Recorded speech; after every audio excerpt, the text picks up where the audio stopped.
maybe it brought a little luck. We're going to do it again. We're going to do it again. Before we begin, I want to send our love to everyone affected by the hurricane. As you know, it was a rough night. And who would have thought a lot of things happening at one time? But that's just ripped through Florida and also the people of North Carolina, Georgia, Alabama, South Carolina, Florida again, and Tennessee for what they went through with Hurricane Helene. We had quite a combination. I'd like to congratulate governors of Florida, Ron DeSantis, Governor Brian Kemp of Georgia, and South Carolina, Henry McMaster. They were really hit hard, and they've done really a fantastic job. The federal government, on the other hand, has not done what you're supposed to be doing. In particular, with respect to North Carolina, they've let those people suffer unjustly. And we're praying for all of those who lost a house, or much more importantly, a precious loved one. And there were many, actually many in Georgia and North Carolina. Florida will rebuild and come back strong. It always does. I look forward to returning very soon. We'll be there very soon. And okay, now let's get to the reason that I'm here today. I think you're going to find some interesting things, both good and bad, but we make the bad into good. That's what we like to do. It was just announced that inflation came in substantially hotter than expected last month, double what was predicted, with much of the gain coming from food prices going up, rent and housing costs going up, and car prices going up. Interest rates, as you know, are also a big factor. They're very high. They've gone from 2% when I was in office to 10% now, and you can't get the money. That means it's much higher than 10%, which really kills the American dream for young people. We have a lot of young people here, a lot of college people.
Happened.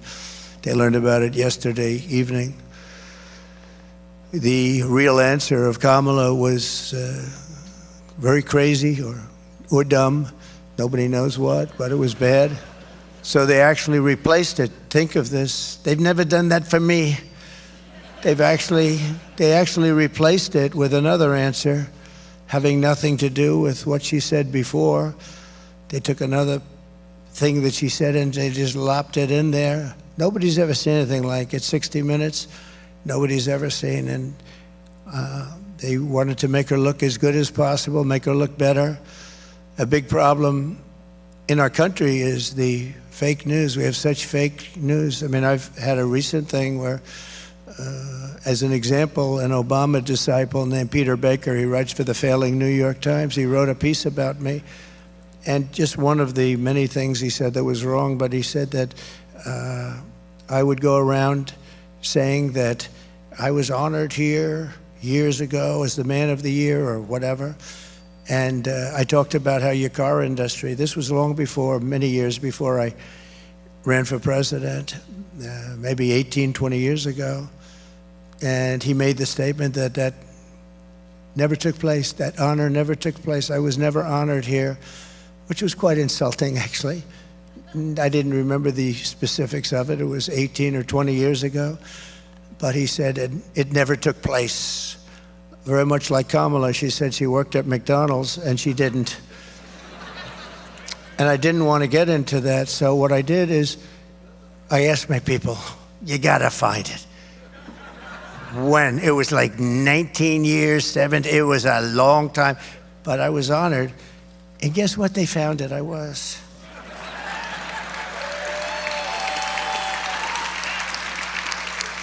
Right here.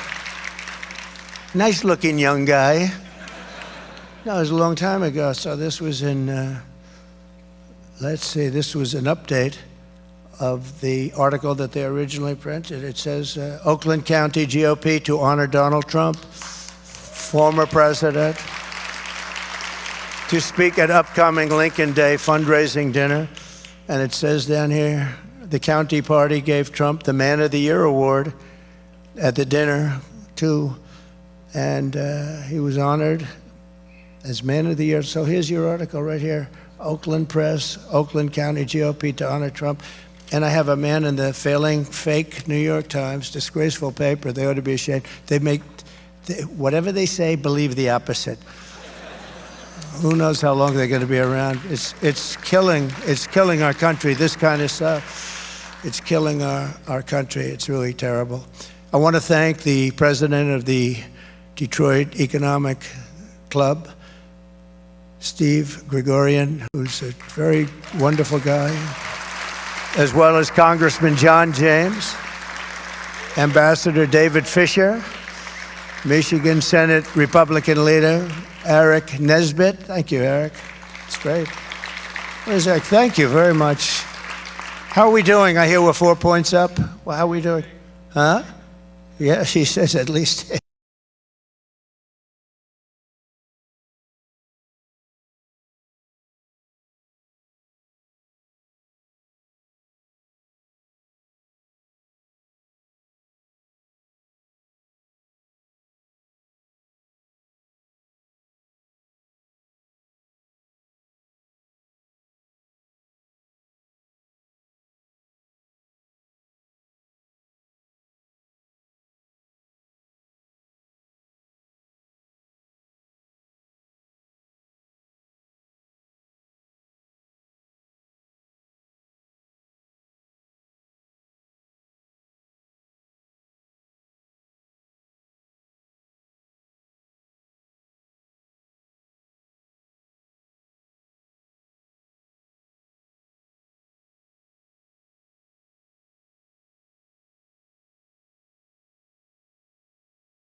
So my goal is to see U.S. auto manufacturing even greater than it was in its prime, and for Detroit and Michigan to be at the center of the action. For generations, this city and state were the world capital of automotive production. And American automakers rolled one iconic model off the line after the next, the Mustang, the Corvette, the Pontiac GTO. I had two of them, actually. I had that GTO. Oh, I thought I was the hottest guy around. It was crazy. We didn't have all of the foreign competition then. He was so proud to have the Corvette. Oh, if you had a Corvette. I never got a Corvette. I tell you, I feel I was left behind. But I had my GTO. I was something, man. I'd put that top down. See, in those days, I didn't mind when the hair waved. I'd go fast, and that hair would be waving, that blonde hair, and I'd say, who the hell can take me? Nobody. Today, I'm a little more careful. I want it to be. I want to cover up that little area up there. It's a little bit soft up there. Cover it up. No, it was great. But you did. You had the greatest product. It was just fantastic. And right here in Detroit, Americans invented the muscle car and the minivan and the family SUV, so much. And along the road, you made the American automobile an inseparable part of and it was inseparable of the American dream. It was part of the American dream. But after decades and decades of Michigan auto workers giving our nation their very best, our leaders in Washington did their very worst for them. They were terrible. You lost nearly 4 million manufacturing jobs after globalist politicians gave us the twin disasters of NAFTA, which I terminated, and China's entry into the World Trade Organization. That was a very expensive two things. Nearly 250,000 jobs were destroyed here. Right here in Michigan alone, think of it, 250,000, 250,000 jobs, including 40% of all of the auto jobs. And then it got to be much higher than that. Detroit was decimated as if by a foreign army. This was a foreign army invading us, but it was an army of business people, very brilliant business people, that took the candy out of our pockets just like you take it from a baby. That's how easy it was for them. Factories were left in ruins, beautiful hotels and theaters crumbled. More than 80,000 homes were abandoned. You see it outside. By the time I came into office after our victory in 2016, the Michigan auto industry was on its knees begging for help, gasping. And really, it was at the last breaths of life. And I had to move quickly. You were going to not have any auto industry here. It was all gone. It was just about over. They were going to move so fast, and I let countries that were stealing our businesses know, you do that, I'm going to do things to you you're not going to believe. I'm going to put tariffs. They laid off a lot. They could have taken it. We were at a very vulnerable point. I let certain countries know that if you do that, I'm going to put tariffs on you, and you're going to get your asses kicked, I'm telling you. And they laid off. They really laid off. But they laid off what? We had not very much left. So just as I promised, I withdrew from the job-killing Trans-Pacific Partnership in my very first week. And the reason I did is that would have absolutely destroyed your auto industry. You would have had none left. It was a disaster. And if you remember, Hillary Clinton wanted it, and Obama wanted it. And then after she read the facts when I did it, she came out against it because she said, he's right. She was totally in favor of it, but when she came out actually and agreed with me, and she said, I'm also against it. But I was there. It's sort of like no tax on tips. And then 2 months later, Kamala came out, no tax on tips. And it didn't play well for her. Didn't play well for Hillary either, obviously. I ended the disaster known as NAFTA, the worst trade deal ever made by our country, and replaced it with the brand new USMCA. Bob Lighthizer and his team did a great job. The best trade deal they say ever made. I actually think maybe our deal with China, but I don't talk about that deal very much because of COVID. but we have a deal with China where they buy $50 billion worth of our product. That was a great deal. We have made a lot of good ones. But with the USMCA, that's Mexico and Canada, we have massive incentives to make cars in the United States of America. I renegotiated Obama's Korea trade deal, which was a disaster, to fully restore the protective tariff on foreign pickup trucks. You know, the auto industry in this country makes most of its money from the pickup truck. Who would think, right? But we do great. If we didn't have that, you'd have no auto industry. You would, because that subsidizes other things. And the only reason it does is that the tariff on every single one of the big, if you didn't have the tariffs, if I didn't put those tariffs, you would be inundated with from all over the world, and you wouldn't have it. Every single one of the Detroit Big Three could right now, and would right now, guaranteed be out of business. 50% of their U.S. sales are pickup trucks. Think of that, 50%. They make all their money with almost all their money. I want to be very accurate because you get a lot of fake news back there. I want to be extremely accurate. They came to see you in Detroit. I'll tell you, that's a good thing because they're going to hear some things today I think that are going to be very interesting. Perhaps most importantly, I imposed a 27.5% tariff on all Chinese automobiles, which largely kept them out of the market, meaning kept them out of the market and kept Detroit in business. In other words, I kept Chinese cars out of America, and we had to do it because when they come in, they take over everything, and you would have had no car manufacturing at all. And it was only me that did it. I met with a lot of resistance. And remember this, between the lobbyists and everything else, it's brutal. It's brutal. Getting people to go along with you is brutal. Even if it's the wrong thing. They know it's the wrong thing, but they get paid a lot of money. So I just want to say, Michigan, you're welcome, because we have a little base to start off. And if you look at Europe, Chinese cars have been absolutely drowning Europe, drowning it. It's killing it. But because of me, they are not drowning America. You see very few of them because of the tariffs. And when they do come in, they pay a lot of money.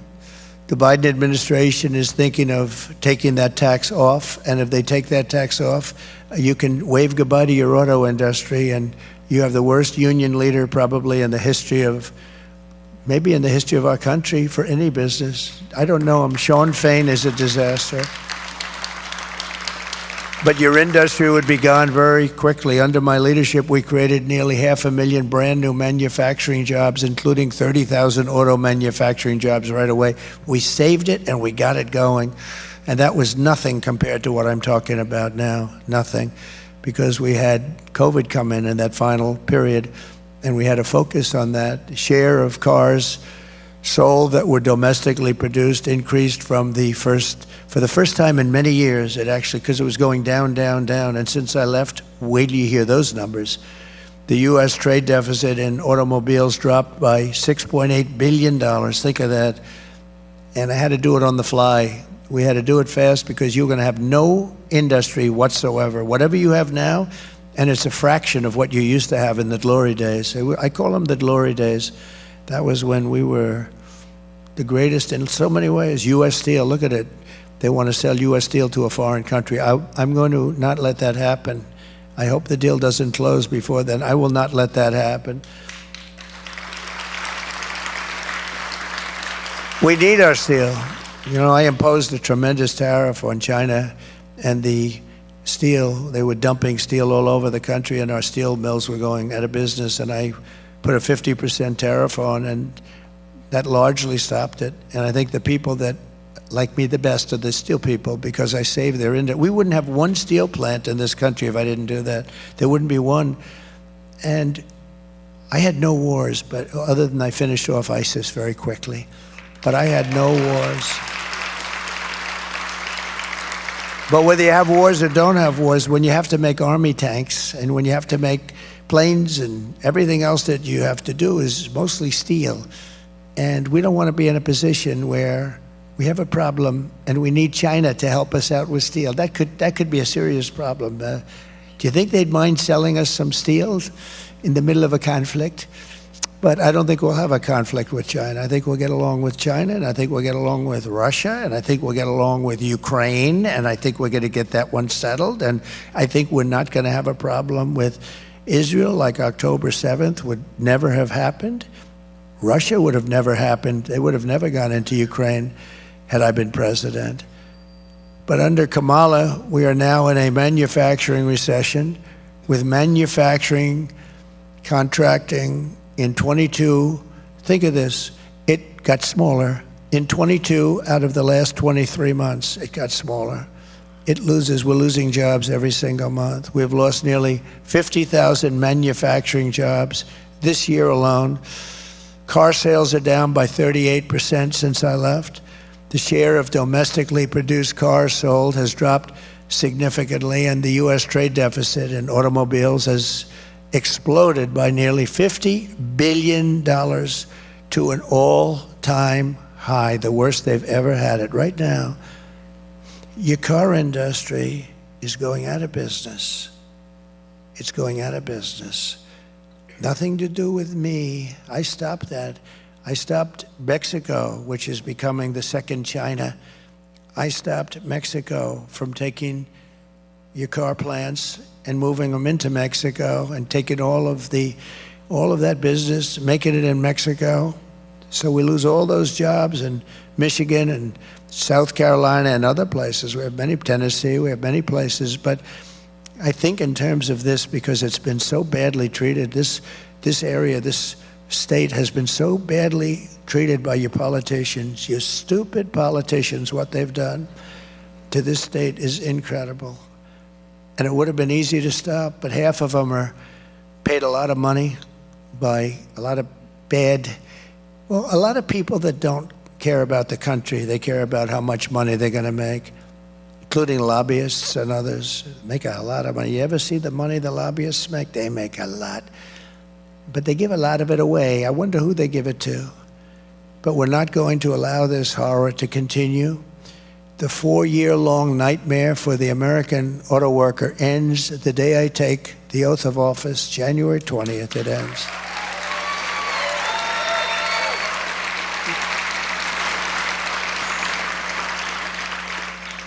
Yeah, a poll just came out today. As I was walking on, they said, sir, you're 4 points up in Michigan. I said, that's all? But they said, by a poll that they called it a Democrat poll. It's a poll that would normally be very negative. So if they say 4 points, that means more. But I think we're doing well here, and I think we're doing well all over. We're leading in every single state, every swing state, by actually, in some cases, a lot. Today, I am announcing a detailed plan to save the American auto industry and bring millions and millions of jobs back to our shores and very quickly.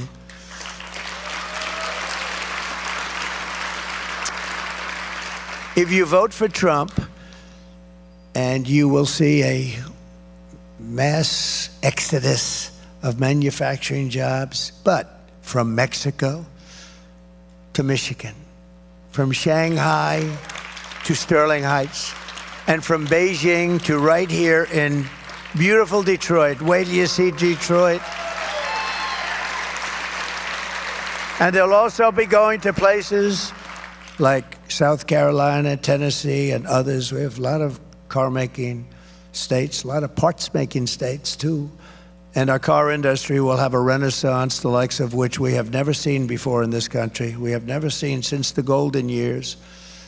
It's my goal to get our country on an automaking path where at some point in the near future it will be bigger and more important than it ever was, and even in its heyday many years ago it was unbelievable. I think we can be bigger and more important because we have some very, very great assets, and this is very personal for me. Personal. One of the reasons is because I've been talking about it for 20 years. I can't believe it happened. That was when I was honored, that's all I talked about. I was watching this happen. It was, at that time, Japan. Japan was just taking our cars like we were a bunch of babies. I always say candy from a baby. That's how easy it was. Now it's Japan, but it's China, and it's a lot of countries. This was one of the biggest reasons I ran for president in the first place. You know, it was probably the auto industry that was most abused. You were the most abused. There are a lot of industries that are abused. We stopped it, but now I could put the brakes on. Not only stop, I now know the game a little better. You know, I had never been a politician before. I got to the White House. I said, yeah, I've never done this before, but I had to learn, and I had some great people. Bob Lighthizer was great, our trade representative, but we had some people that I didn't like, I wouldn't have picked in retrospect. We had some clinkers, but you have to understand, I just got there. I was only in Washington 17 times, and I never stayed over. So I wasn't a part of Washington society. It wasn't my thing. I was a New York person, developer, did great. And I knew New York, but I didn't know Washington. So I had to rely on people. Sometimes I'd rely on rhinos, and that's what I'd get. I'd get a rhino. And that wasn't so good. But we had mostly great people, but we had some ones that I would not have again. And we're going to finish the job that we really brilliantly started, because we had numbers that the ambassador gave you some of them. I don't want to bore you by going through it, but he gave you some numbers that were unprecedented. I intend for the triumph of the American auto industry to be among my greatest legacies. I want it to be a legacy.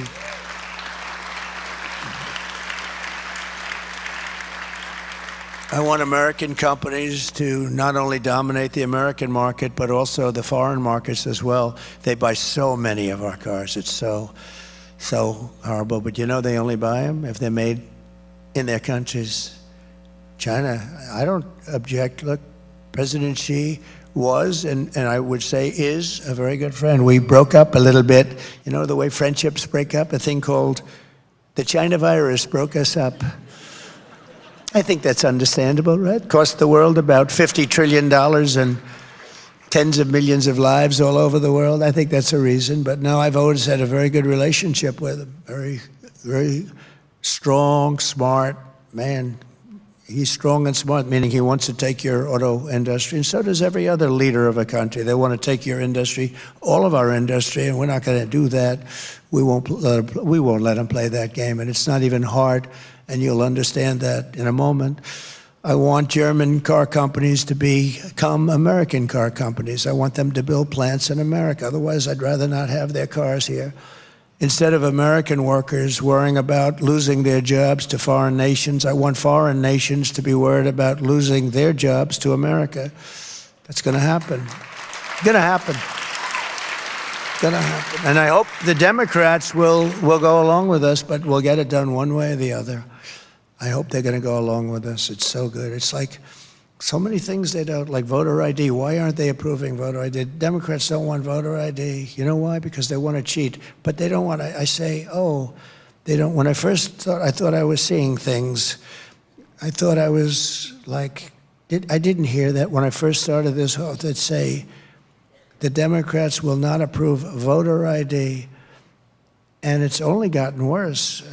Gavin Newsom, the governor of California, just passed a bill, he signed a bill that you're not even allowed to ask anybody whether or not they have voter ID.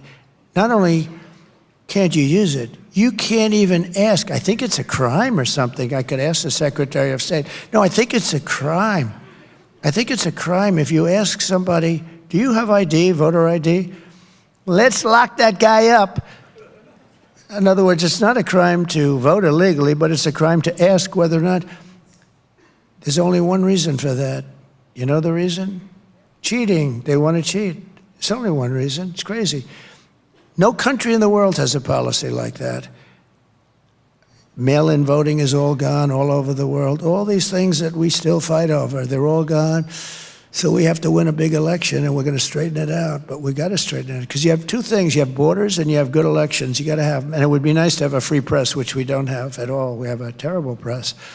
But those three things we have, and we have to straighten it out. So here is the deal that I will be offering to the world, to companies outside of our world, big companies, powerful companies that have become powerful because we were stupid. We were stupid. We allowed them to come in and raid and rape our country. That's what they did. Oh, he used the word rape. That's right, I used the word rape. They raped our country. The United States will give you the lowest taxes, the lowest energy costs. We have more liquid gold under our feet than any other country in the world, and it's the best. It's the best. We have the most, and we have the highest quality. We have the lowest regulatory burdens, and they were going to be made low. You know, I cut regulations more than any president in history. In a 4-year term, I cut more than any president by 4 times, they say. 4 times. I let the country do what they have to do. A lot of those regulations have been put back on by Crooked Joe and by Kamala. And it angers me so much because it's so bad. People shaking my hand backstage, sir, we had the best 4 years we've ever had, and now they're dying. They think they're going, so many people are telling me they're going out of business now. And free access to the best and biggest market on the planet. We're going to give anybody that comes in free access to the best and biggest market anywhere on the planet that's here. But we got to keep it that way, because if we keep going like this, we're not going to have the best or biggest market for long. But only if you make your products here in America. In other words, you get all of these assets, but you have to make your product here in America, and you have to hire American workers. And if these companies don't take the deal, you know, we're lowering the taxes way down, then they'll have to pay a tax or tariff when they send their car or product into the United States. And we will use the hundreds of billions of dollars in tariff dollars to benefit the American citizens and pay down our debt. In short, a period of time, it's going to be very quick. Think of it. In a short period of time, our deficit of about $1.8 trillion, I've heard it was $2 trillion. It's never been anywhere close to this, by the way. $2 trillion a year will be reduced to practically nothing. And eventually our country will be making substantially more money over and above cost, and we will start a massive debt reduction and also further tax cuts. In other words, what I'm doing is I took it from almost 40%, your taxes. I reduced them to 21% so that small corporations, everybody, even inheritance tax or a death tax, if you have a small business and you want to pass it on to your son and daughter, if you love them. If you don't love them, I would say just don't even bother listening to this part. Is there anybody in the group that does not love their children? Where you want to raise your hand and say, sir, please don't waste our time with this. But on the assumption you want to leave it to your children, then you have no estate tax or death tax. They want to end that immediately. And it really pertained to farms, where a farm could be valuable, but they don't have cash. They have a valuable farm, and they love their farm, and they want to be farmers. It's a great way of life. People love it. They wouldn't want to do anything else, but they're left the farm, and then they have to pay a tremendous tax, and they borrow the money from the bank, and within 2-3 years, almost, I guess 62% of the time, they say, they end up losing their farm to the banks. I got rid of that. There's no estate or death tax at all for the farmers and small business owners. So they want to end that. This is a big deal. But I brought it down from almost 40% to 21%, and that makes us very competitive in the world. Don't forget, the world is like states used to be. The world, people will take their businesses, and they're loyal to their stockholders. And in many cases, the people that run the big businesses are not American. They couldn't care less for our country. They follow the dollar, or we better keep them following the dollar, by the way. We're going to keep them following the dollar. That'll be another thing, because we're losing that fast. We are losing that fast. But we're going to bring it down, and we brought it down to 21. That made us competitive. Not the best at all, but competitive. Now I'm bringing it down to 15%. But that's totally subject to you building your product, making your product in America.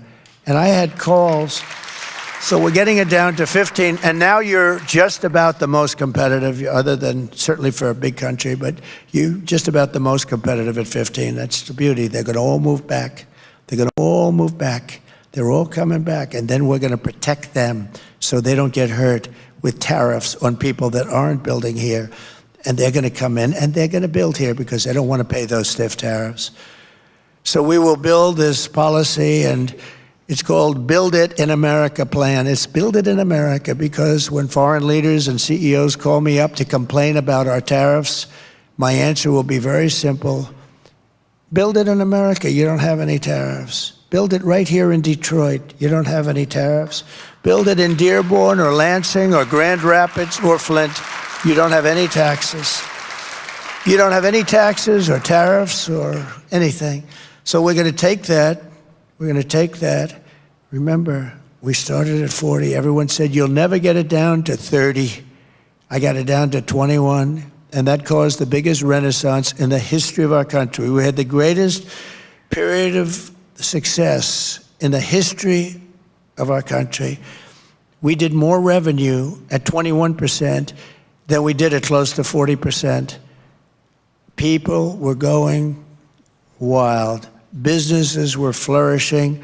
Small businesses were going through the roof. Big businesses, I was allowing them, they'd have hundreds of billions of dollars. Apple, as an example, they brought in hundreds of billions of dollars. We had restrictive covenants where they couldn't bring money back into our country. Two reasons. The tax was too high. It was so ridiculous. Nobody would do it. You had to pay a 50, 60% tax, so you bring money. So they said, well, we'll just leave it there, and we'll develop in Europe or Asia, wherever the money was. But think of this. We brought in trillions of dollars because I made it possible. I made the tax rate fair, reasonable, like a reasonable person would bring it in for a reasonable tax. And also I made the bureaucracy very easy. They had to hire 4 different law firms to get their money back if they wanted to bring it back. So what I'm proposing very simply then is a 15% made in America corporate tax rate, cutting it from 21% all the way down to 15%, but only for those who make their product in the USA. It's very simple and beautiful. And I was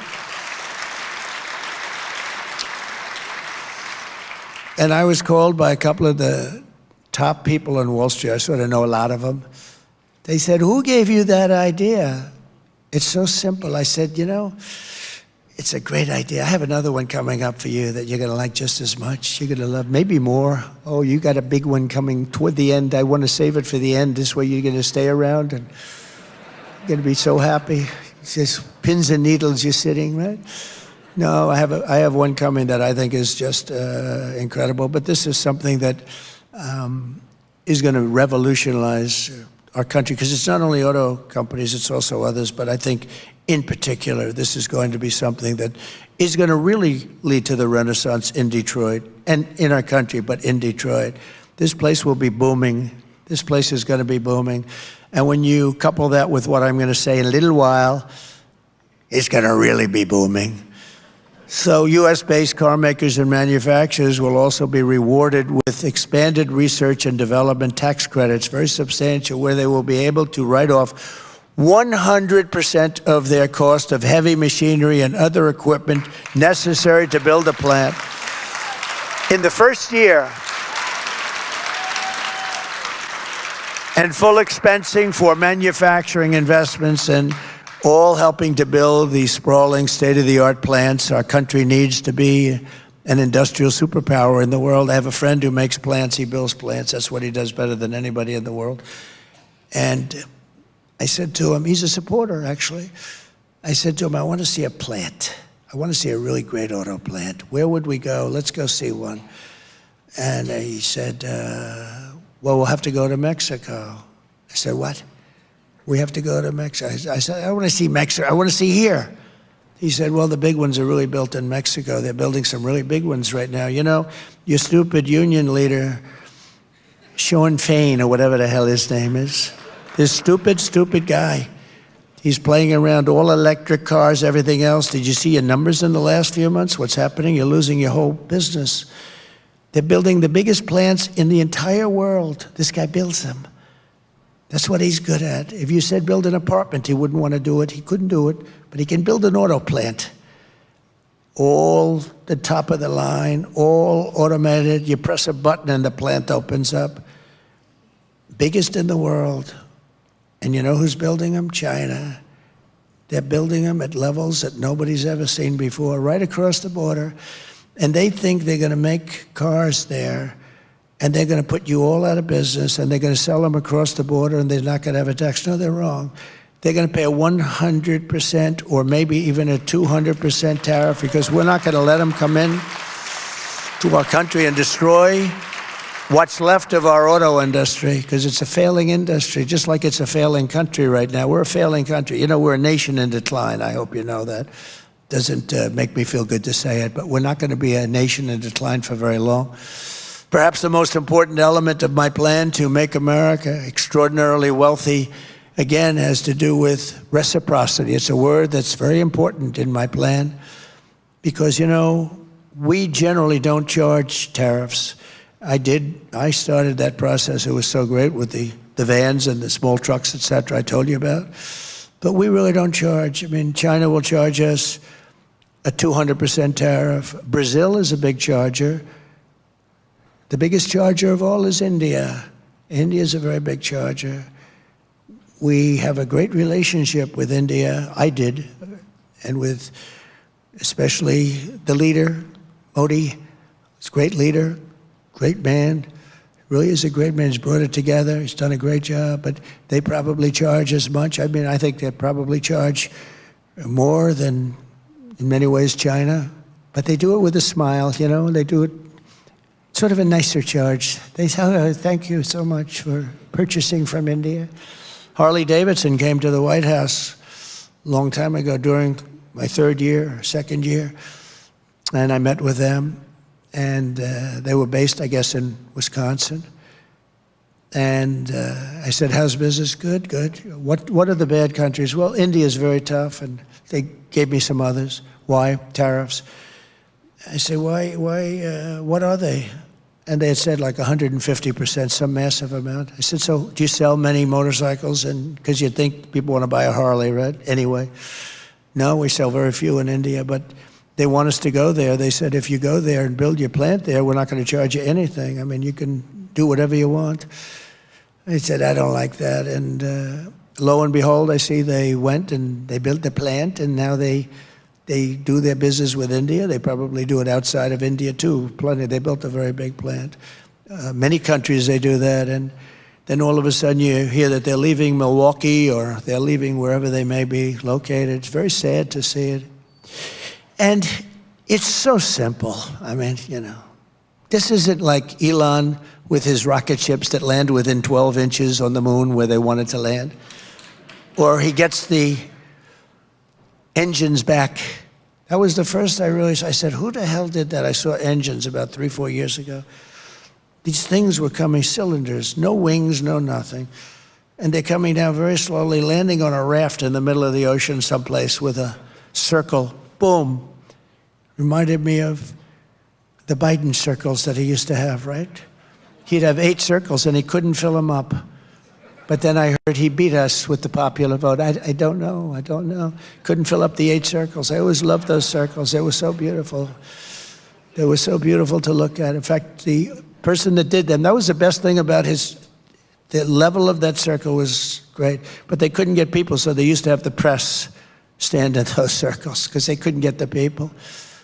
Then I heard we lost. Oh, we lost.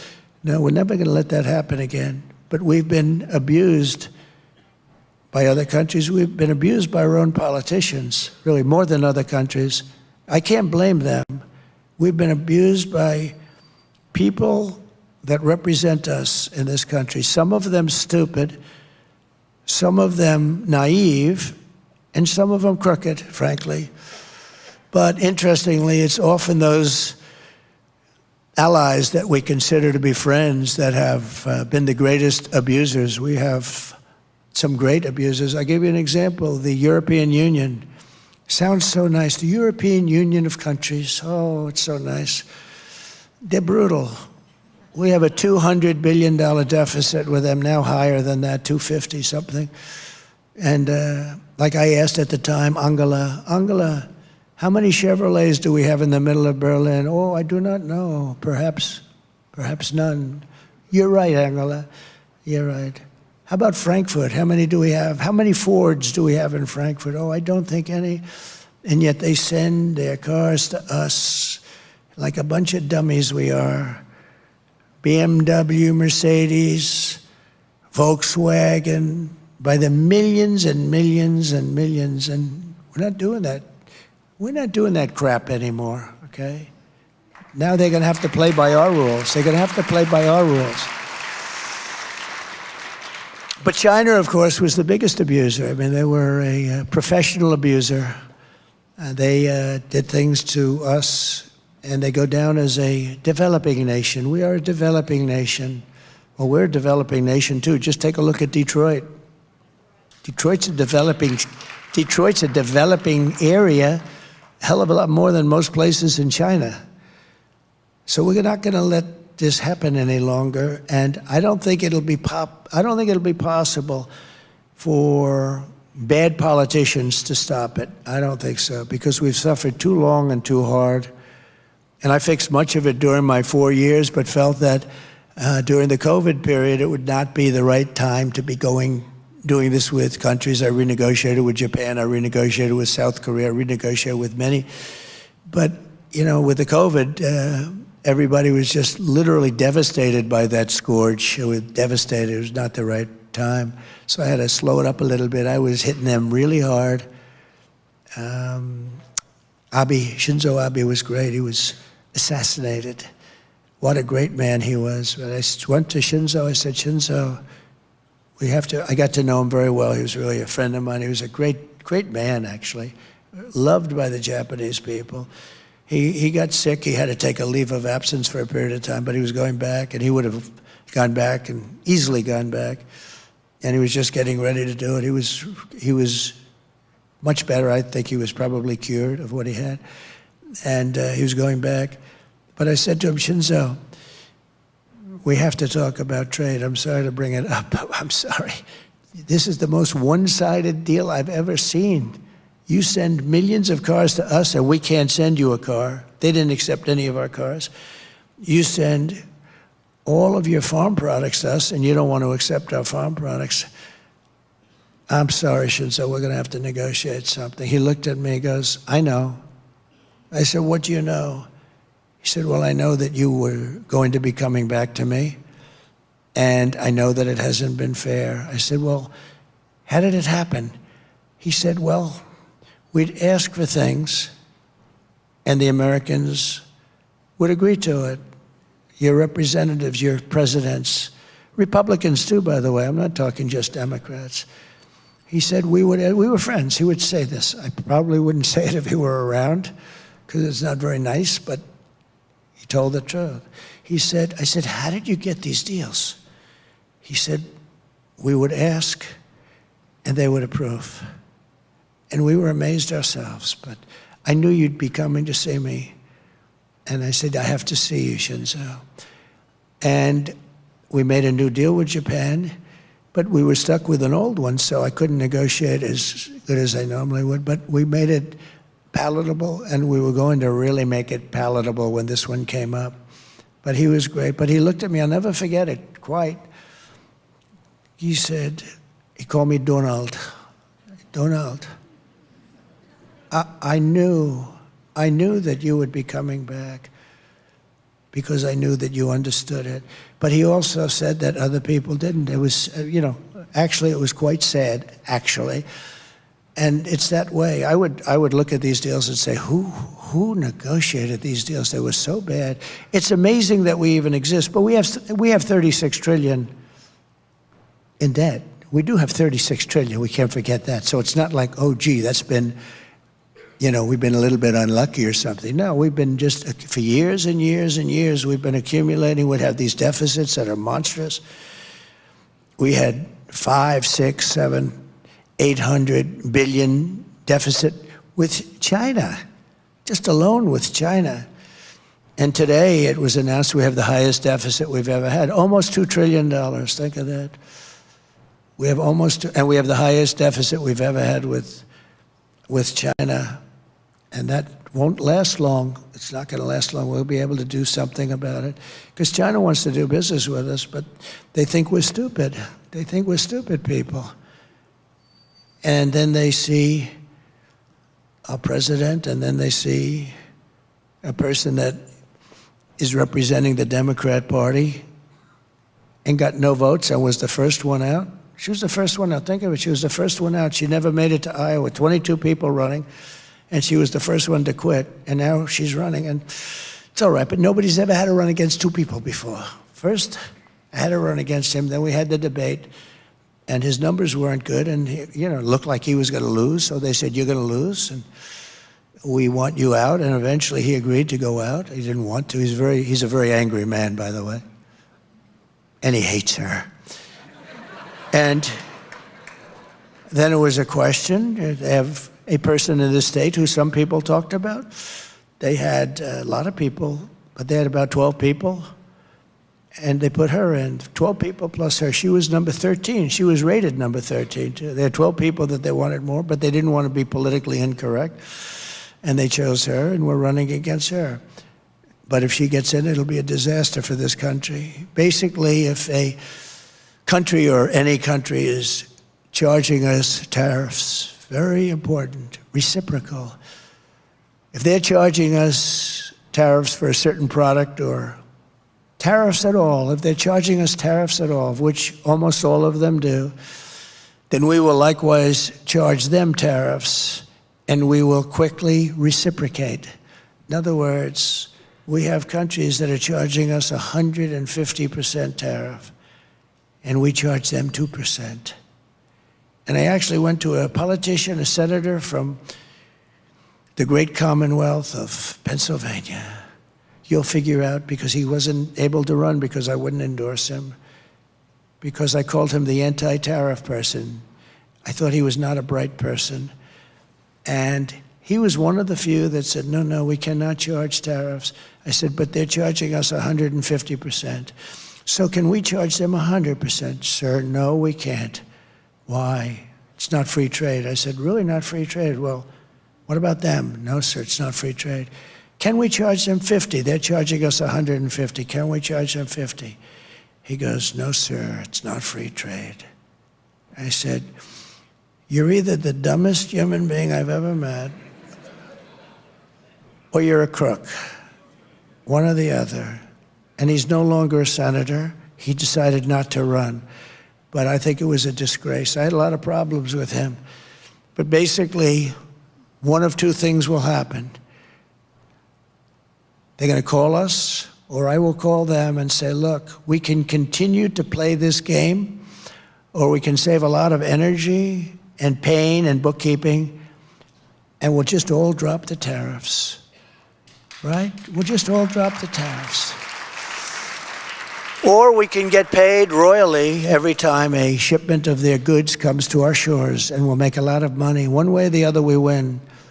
But it's reciprocity. Will probably, I think for the most part, they're going to drop the tariffs. Right now, they're not going to drop them. We have countries that are charging us 100%, 150%. Think of it.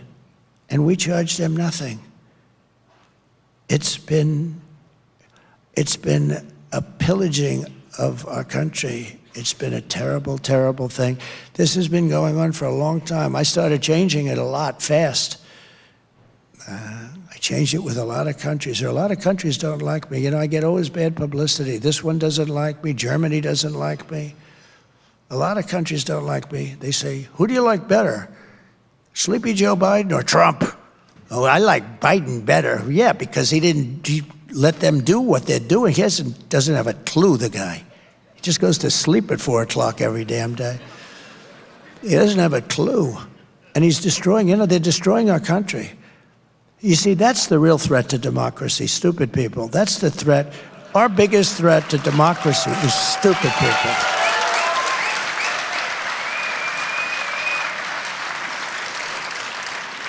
But there's a third thing that can happen, and that's the fact that if they want to avoid this payment, and this is the best thing of all, they can come in and build a plant or a factory in the United States and spend all of their money and build, and I don't care what country it is, and they're going to hire American workers, and they're going to have a factory in the United States. And then you don't have to pay a tariff, and won't it be beautiful? We'll have job numbers like you've never had before, and that's actually, to me, the best of the three things.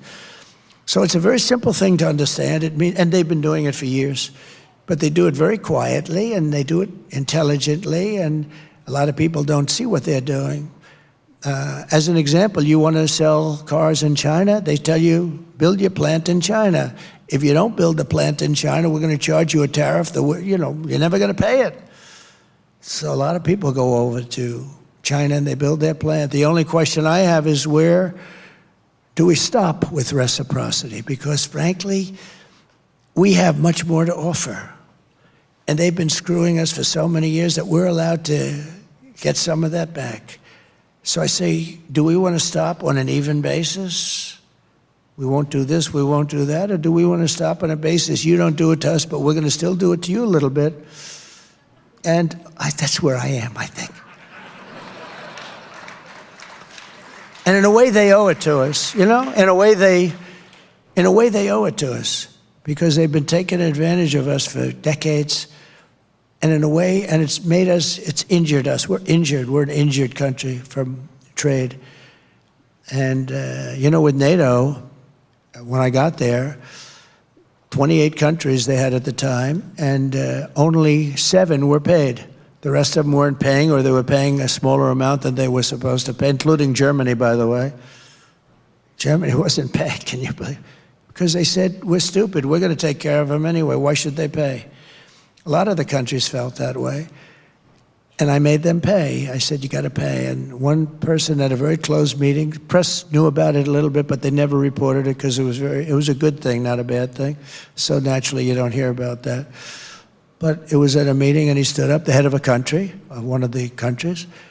He said, so does that mean that if we don't pay, you will not protect us from Russia? It used to be the Soviet Union, now it's Russia. Sort of the same thing. I said, that's what it means. You will not protect us? I said, are you delinquent? Yes. Let's say we're delinquent. I will not protect you under any form. You will not be protected. And the following day, we took in billions and billions of dollars. The money came in, and Stoltenberg, the Secretary General, a good man, he said it was the most amazing thing I've ever seen. Obama would come and make a speech and leave. Bush would come and make a speech and leave. Trump would come and look at the statement and say, man, because we were almost paying for all of NATO. So we were getting screwed on NATO and screwed on trade. A double. Nobody else would have done. This is crazy. So we're protecting you, and you're taking advantage of us on trade. I said, sorry, we're not going to take it anymore. But the money came. We took in hundreds of billions of dollars in NATO. Hundreds of billions. And by the way, they should be paying 3 to 4%, not 2%, okay? They're 2%. They should be much higher than that. But that's up for whoever is going to be a next president. I think Kamala, it's not going to be high on her list. I don't think anything that we're talking about today is high on her list. The whole country is going to be like, you want to know the truth? It'll be like Detroit. Our whole country will end up being like Detroit if she's your president. You're going to have a mess on your hands. She destroyed San Francisco. She destroyed, along with Newsom, California. And we're not going to let her do that to this country. We're not going to let it happen. So we are the piggy bank that everyone wants, that someday we will continue along the path. We've been, really, it's been an amazing path. It's been a horrible period of time, but almost the last 4 years, we will be, I will tell you that if I get elected, we will be a piggy bank stronger than ever before, but we will be a fool no longer. We will, if you get her, lose our wealth. We're going to lose our power, and we'll also lose our reserve currency status, which will be like really losing a war. If we lose that, it'll be horrible, but we're losing it right now. You're losing your reserve currency, the dollar. So many countries aren't participating. Look, China wants to take that over. That's one of the many things that they want to take over. We can deal with China, We can deal with China, and we can deal with Russia, and we can deal with North Korea. Obama, at our meeting prior to taking over, when I took over, it's this ritual, at a meeting, and he said, the biggest problem is North Korea. And very quickly, it was nasty for a while, little rocket man, a lot of insults. Remember when he said, I have a red button on my desk? I said, I have one too, but mine's bigger and mine works. Remember that? He said that. And a lot of people were saying, this is getting to be very heated. And then he called and he wanted to meet, and we met, and I got along great with him. I hate to say it because the press goes crazy when you say that, but that's a good thing. It's a good thing, not a bad thing. A lot of nuclear weapons. But we got along very well, and you had no problem. Nobody was threatened after that. Got along. They're threatened now. You could very well end up in World War III right now. You're very close to it. You're closer than ever. This is the closest we've ever come to World War III. You are so close to it because you have incompetent people in the White House. So that would reduce us, if we lose the dollar, that would reduce us to third world status very quickly. But again, I would come into play, and tariffs would come into play, and I'd call those countries that want to stay away, but they do business. They come in and they take our money and they take our jobs like just so easily. And I would call them and I say, if a country, let's say, ready to go to China with their currency or someplace else, but China is about 99% of the problem, in all fairness, I would say to them, if you do that, I'm going to hit you with tariffs like you've never seen before, or I'm going to not let you trade with the United States, and I'm going to also hit you with tariffs. Double whammy if you get anything through, but you're not, because we're not going to do any business with you. And they will then call us and they will say, sir, we have decided that we love the dollar very much and we're going to stay. That's what they will say every single time. So, you know, tariffs are a very important thing. They need a PR agent to straighten out that word. If I was Mr. Tariff, I would say, please get me a PR agent. I have to straighten out. It's one of the most beautiful words in the whole world. It's going to make us wealthy again. The other word is reciprocity. Is going to make us wealthy again. We're going to be a very wealthy country very quickly. Very, very quickly. You know, our greatest wealth probably proportionately was in the 1880s and 90s and the early 1900s, where we had so much cash, they would set up committees. They didn't know what to do with their wealth. We had such wealth in this country. They didn't know what to do with their wealth. They had no, they would set up, we had so much money, all from tariffs. There was no income tax. And then they went to the income tax stuff, and it was a whole different story. Then you had the Depression. A lot of people said, oh, tariffs maybe caused it. It wasn't. Tariffs came in 1932 after the Depression. They tried putting tariffs on to see if they could save. They said, we got to save this thing. But it was long gone. It was gone. I will do this with each and every abandoning country if they abandon us, meaning they abandon our currency. And our reserve currency will be stronger than ever before. We'll have everybody in there. Everybody will be happy to be in there, including China. Because I'll tell China the same thing. If you want to play games with us, we're not going to trade with you. You know, they make $1 trillion a year with us. They built our military. They make so much money. I'll say, we're not going to do any business. We'll go cold turkey. A lot of people would like to do that anyway. But we're going to go cold turkey, and we're going to go with 100% and 150% tariffs. So if anything does get through, you're going to have to pay tariffs. You know, China is very smart, I'll tell you. When I put the tariffs on the steel, they were very unhappy, but they didn't tell me. They said, it doesn't matter, we're China. I said, oh, it doesn't bother them, so then ask them for more. That was my initial reaction. We started at 25%. I said, they said it doesn't matter. And I said, all right, so ask them for more. So we asked them for more, 10%. It didn't bother them. That's what they said, but it did bother them. But they're great players. They're great poker players. It didn't bother them. I said, well, ask them for more. Ask them for more, until it bothers them. And finally, I got a call from President Xi. He said, you're killing us with the tariffs. And then we got along after that, you know. It's very strange, but they're great poker players. They're great negotiators. All these countries are great negotiators. The only one that isn't is the U.S. We're the dumb country. We're like the pot of gold that's rapidly shrinking. So very much like I told them that if they buy oil from Iran, I would not be trading with them. You know, Iran was broke when I left office, and I don't want them to be broke. I want them to be a strong country. I just don't want them to have a nuclear weapon. It's very simple. And you protect Israel, and frankly, you protect the Middle East. I want to protect the Middle East, the whole Middle East, and I hate to see this death to everybody. People that have nothing to do with anything are being killed all over the place on both sides. Nobody wants that. We have to protect everybody. And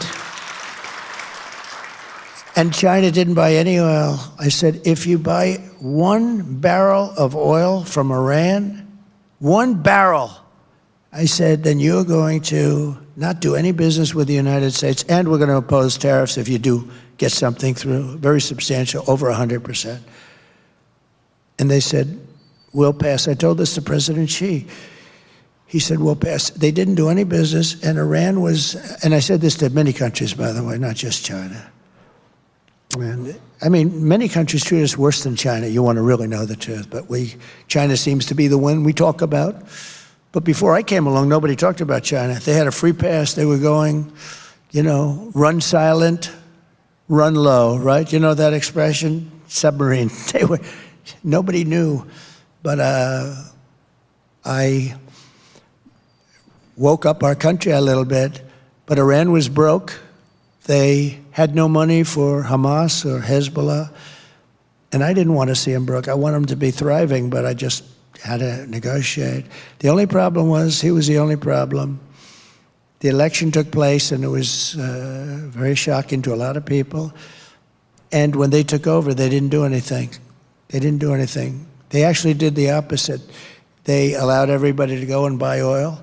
They allowed everybody to do all of those things, and Iran became very wealthy again. They now have $300 billion in cash. They're very wealthy.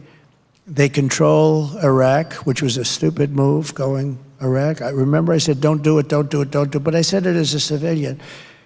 Then they did it. I said, okay, you've done it. Keep the oil. They didn't do that either. So we go in, we blow up countries, and then we leave. We got nothing except dead people all over the place on both sides. How stupid are we? That was a Cheney deal and a Bush. How stupid are we? Not just Democrats. It's both. I'm equally angry at both, because we have humanity to think about also. You do. You have humanity to think about. And all of these things, they should have never happened. Ukraine should have never happened. October 7th should have never happened. If you had smart people at the White House that knew something, a little bit of something, it wouldn't have happened. Think of the world, how different it would be. You wouldn't have Ukraine, Russia. You wouldn't have had October 7th. You wouldn't have this horrible thing that's going on. You wouldn't have had inflation. You wouldn't have had the worst, most embarrassing day in our history. We were leaving Afghanistan. I'm the one that got him down, but I would have kept Bagram. You know why I would have kept Bagram? It was 1 hour away from where China makes its nuclear weapons. 1 hour away. So you see, the ideas and the policy are important, but the most important thing of all is the messenger. Because I could give that same message to a stiff, and it wouldn't resonate at all with the other side. You have to have the right messenger. Somebody said, oh, we love Trump policy, but we don't like Trump. I think they do. They said that women don't like me. I think women love me because they want to be safe. And with me, they're safe. With other people, they're not safe. It's true. It's true.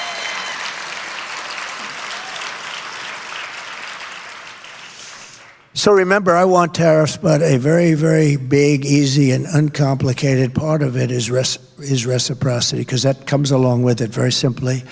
And all tariffs against our nation must come off. They have to come off.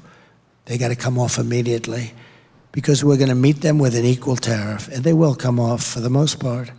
But if they don't, they have to pay a big price. So next, in addition to this rather easy thing to understand. By the way, does everyone understand this? Does everybody? Do you understand? Is there anybody that doesn't understand it? Would you please raise your hand? Raise your hand. Does anybody not understand it? See? How simple is that? I'd like to see the person. I really don't, sir. Then they have a front page story. And we had a couple of dummies in the room.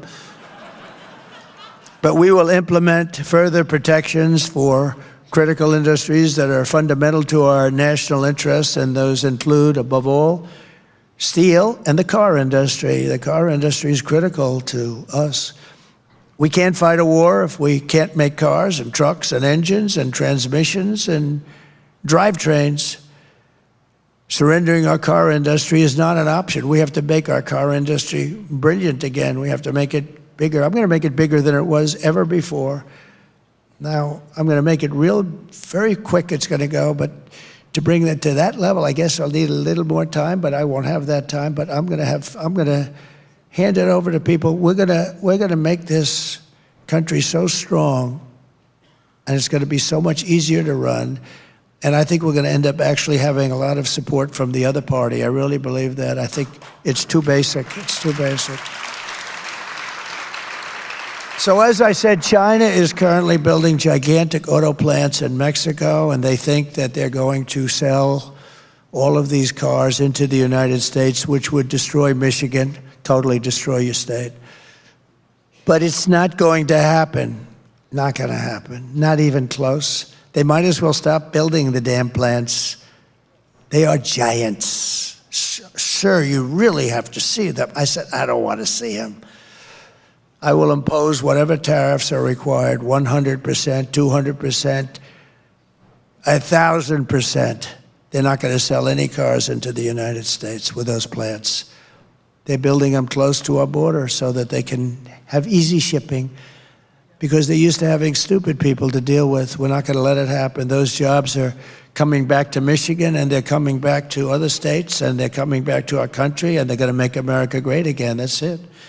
And to that end, I'm announcing today that upon taking office, I will formally notify Mexico and Canada of my intention to invoke the 6-year renegotiation provisions of the USMCA that I put in. That was the hardest thing I had to get. They didn't want that. They wanted to have it long. But I wanted to, because there's always like little tricks they want to play. I said, nope, I want to be able to renegotiate in 6 years, otherwise we're not making the deal. And I got it, and it's coming due very soon. Oh, I'm going to have a lot of fun. And that'll address these concerns.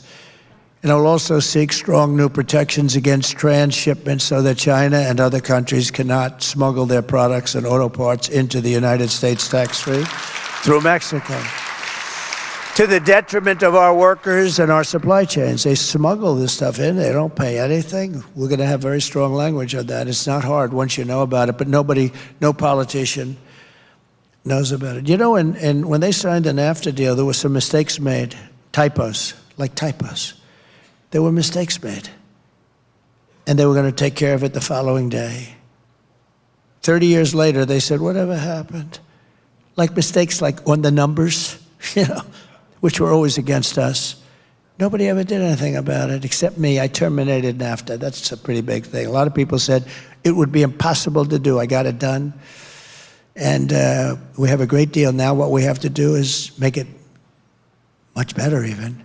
And we'll be able to do that very shortly. But while I have the Build It in America plan, Kamala Harris has the Build It in China plan. This is really a Build It in China plan. She's going to destroy our country. Her plan is so stupid. Every policy she is rewards companies for shipping jobs overseas. Most significantly, Kamala is a giant tax hiker. The tax queen, they call her, is demanding a shocking, to be honest with you, after watching her on 60 Minutes and on watching that horrible statement that she made, they call it a word salad. I don't really like those words because it was really worse than that. But after watching that, I don't think she's interested in 33. I don't think she has any idea what's happening, okay? I think she's dumber than hell. And we've had enough of that for 4 years. We're not going to have it any longer because we're not going to be a country if we have it. You will see that. You've got to see. No, you've got to see. And to think that a member of the media under this big press corps where they get free licensing, they shouldn't have free licensing when they do that, and they change her answer. They take it out, throw it away, and put in a totally different answer. in order to protect her, and they get caught. CBS should lose their license. You know, they have a license. They have a license which is worth billions of dollars, and they pay nothing. All of these networks, they're all crooked as hell. You saw that with ABC. They go after me, not her. They go after JD. How good is JD doing? Isn't he doing good? They go after JD, but not this character that calls himself a knucklehead. I've never seen that in a debate. He said, knuckle. I don't want to say I'm a knuckle, because if I say, well, I'm quoting him, they'll say, Trump just called himself. That's how crooked they are. So I say, well, actually, you know, it's amazing that he calls himself a knucklehead. Normally I'd say, you know, he calls. So I don't want to do that, because if I say that, they're going to say, see, Trump called himself a knucklehead. No, I don't call myself a knucklehead. I call myself somebody that wants to make our country great again. Very simple. The tax queen is demanding a shocking 33% tax hike on all domestic production. That means that everybody's going to leave our country and go to another country where they can pay 15, 16, 18, 19%. It's very simple. It's not that complicated. She wants the largest capital gains tax. Largest gains tax. Think of this. In the history of our country, she even plans to tax unrealized capital gains. Think of it. Unrealized. Think of what that means. It's an unrealized gain, and she wants to tax it. How do you do that? Okay? She wants to tax. And a lot of people are rich, but they have no money. You know? They have good land, or they have something, or they put all their money into their business because they want to have a business that's going to get better and better and grow and grow. But they're rich, but they have no cash. Now they're going to have to go out and borrow a lot of money to pay a tax. They're going to have to get good appraisers. They're going to have to get a lot of accountants. The only one who's going to make money are appraisers and accountants and lawyers. But those people, they're all going to leave. They're all going to go to other countries. So if a company succeeds, it must give a lot of its value to the government. And if it doesn't succeed, the government doesn't take any risk. They don't lose, but they do lose, really, because they lose all those jobs and all of those important things. If the tax queen gets her way, every company in the United States will leave. I mean, they're going to leave. They're not staying here. There's such competition for companies. It's like a basketball player, a baseball player, a football player. There's a lot of competition, no different, just bigger numbers. Altogether, Kamala's $4.1 trillion tax hike is projected to reduce GDP by 2%, raise the typical family's taxes by at least $3,000 a year, lower wages by 1.2%, and kill at least 1 million full-time jobs. Other than that, I think it's quite a good plan. It's just crazy. I will not let that happen to our country. I will keep your taxes low and your job numbers high. That's what we're going to do. We're going to have the highest job. We had the highest job numbers in history in my administration. We're going to make that look like peanuts. The theft of our companies, factories, jobs, and wealth by foreign countries is over. We are not going to allow it to happen anymore. And many of those who left will be coming back, and they're going to be coming back fast. They want to come back. They want to come back. I produced that with the money. They took in money. We took in hundreds of billions of dollars came back into our shores once I made that change in the tax law, which I had to get approved by Congress, believe it or not. Next, to reduce costs for both manufacturers and consumers, I will remove 10 old regulations for every new regulation. Every time we put on a regulation, we cannot put it on unless, and I did that, and that's what gave us, we had it up very high. We had about 7-1, it turned out, and we had it up high. Now we're going to bring it up to a newer level, a higher level. And I will start by terminating Kamala's insane electric vehicle mandate on day one. It's killing our car industry. Kamala's EV mandate is killing the U.S. auto industry. It requires that within just a few years, 67% of all new cars and trucks must be electric. And it doesn't work for trucks at all. Because of their weight, their payload, doesn't work at all. And because they can't go far. I was with the truckers recently because they came to see me because they don't know what to do. They say they want us to go all electric with trucks. And I was with one man who was a giant in the industry, older guy, very smart, just like 29,000 trucks, 29. I said, what the hell, 29,000? He said, yes, sir. And I've been buying trucks for 50 years. And every single damn year, those trucks got bigger and better and more efficient and more beautiful. They could carry more payload. They could do every single year. And then we put apartments on those trucks. He called it an apartment. That's on the cab where they put these things where they can live. He said, and those damn apartments now are so beautiful that you'd love to live in one of them. He said, I don't know. I'm going to leave Mar-a-Lago and move into the back of a truck, but it's beautiful. I can't think of worse things, to be honest with you. It's sort of cool, right? Travel all over the country. But he said, they get better. So then I said, well, what's wrong with the electric? He said, if we go from New York to Los Angeles, we have to stop 6 times, and you'll never find a charger. But assuming you had chargers, which you won't have, they built, as you know, big story, 8 chargers someplace in the Midwest. They spent $9 billion. This is like a gas pump with electricity in it, right? Boom. They spent $9 billion, and 3 of them don't work.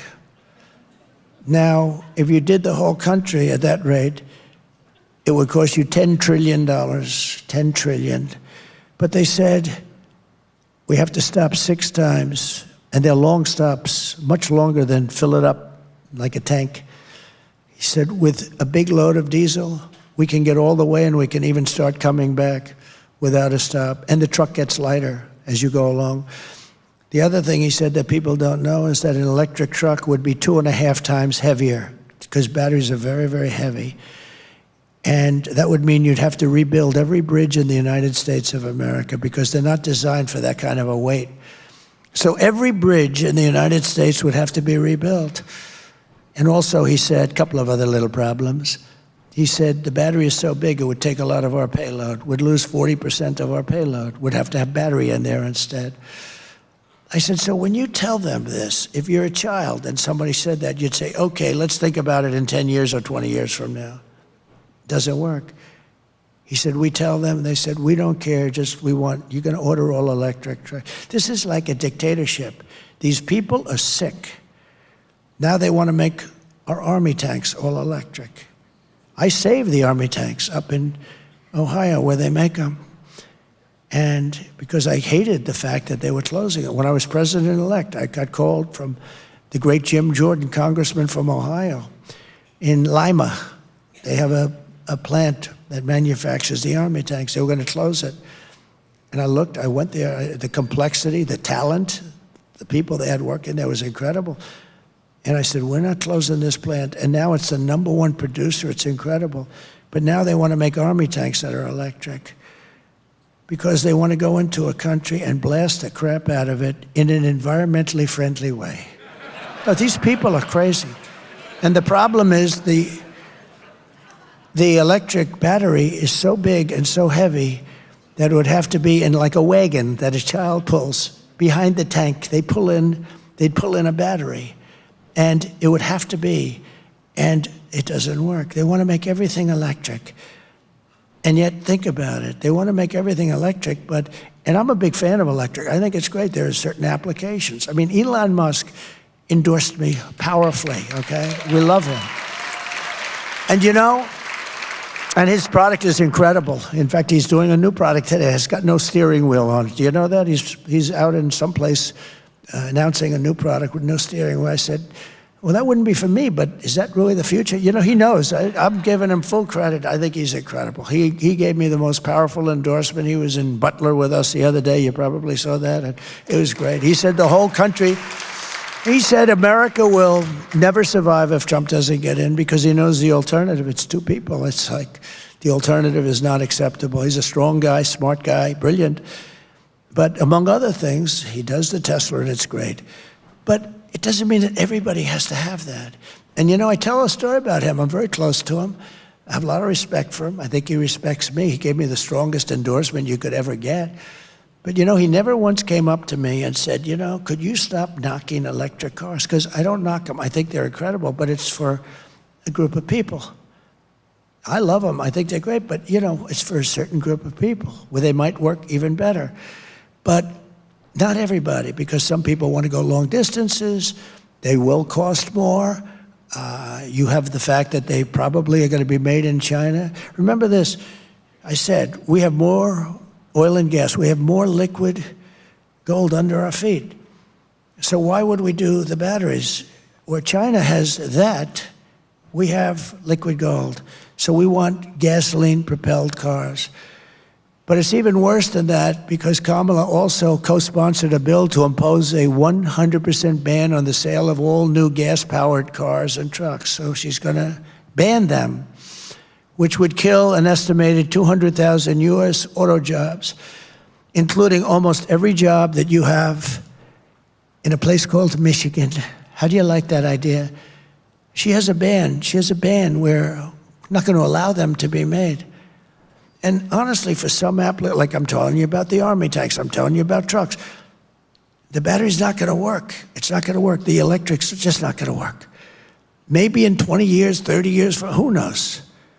But it's not going to work. What it will do is drive our country into a depression. The entire industry would go to China for the making of these all-electric cars and trucks. The auto industry would be non-existent or dead. It will be dead. It will never be able to survive. This is one of the major reasons why I've been overwhelmingly endorsed by the rank and file membership of the Teamsters, including 62% of the Teamsters members right here in Michigan. They rank and file of the Teamsters nationwide. The firemen, the policemen. The policemen, we have 100% of the police. I don't think there's one police person in the whole country that endorsed this lunatic. I don't believe there's one policeman in the country. We just got a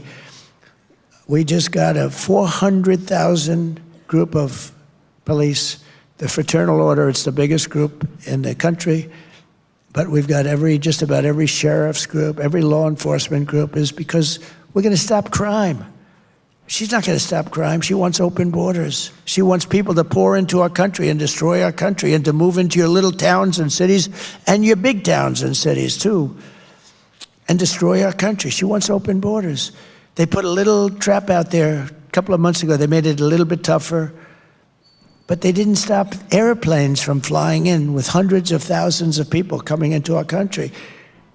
They're destroying our country. We can't let it happen. The rank and file of the UAW members are also with us too. You know, if you go to the UAW, the auto workers, they're for us also. Sean Fain, who I never met, the head of the United Auto Workers, did a tremendous disservice to the people he represents by allowing the government of the United States to put out an all-electric mandate.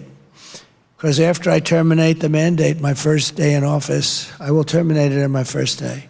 We will go back to making electric cars, gasoline-propelled cars, hybrids, and anything else that comes along at the time. Probably hydrogen I'll do without because when they blow up, you are unrecognizable. I don't like that. The hydrogen car, they keep talking about hydrogen. The problem is when it has a problem, it blows up violently. So the beautiful woman sitting in the fourth row, you'd never recognize her again. And somehow I don't want to be able to, I'm not going to buy one of those suckers. I don't care how good if they say they're really working quite well now, that's not going to be good enough. But they talk about hydrogen, who knows? The EV mandate is also a costly disaster for working families. To comply with Kamala's quotas, automakers are forced to jack up the costs of gas-powered vehicles artificially to push consumers toward the very expensive electric alternative. So they're going to raise the prices on one to subsidize the other. That's not a good thing. So Kamala gives rich people $7,500 tax breaks to buy luxury electric cars. A lot of people don't know that, yet she makes the working class pay more for a entry-level car that's powered by gasoline, which we have so much of. And I will reverse this also, this injustice on day one. Kamala's EV mandate is one of the most demented regulations that's been conceived. I mean, we have a lot of them, but this is about as bad as it gets. It'll destroy U.S. auto manufacturing immediately. It'll destroy our trucking-based supply chain, destroy our electric grid, destroy our military, destroy our roads and bridges with vehicles that are far too heavy. We can't even use them. Destroy the state of Michigan, and it'll totally destroy our middle class. That's why I will not only repeal the federal mandate, I will also stop California from imposing any state-level mandate to ban gas-powered cars and trucks. And it's very simple to solve. Vote for Trump, and the gasoline engine will be here for a long, long time. They're going to be here for a long time, and they've got it to a point where it gives very little pollution, very little. It's amazing what they've been able to do, but it's what people want. It's much less expensive. It's what people want. The next part of our effort to bring back domestic manufacturing will be to restore the power, confidence, and the wealth of the American consumer. We have to let them be wealthy again. We have to let them make money, not give money like they did.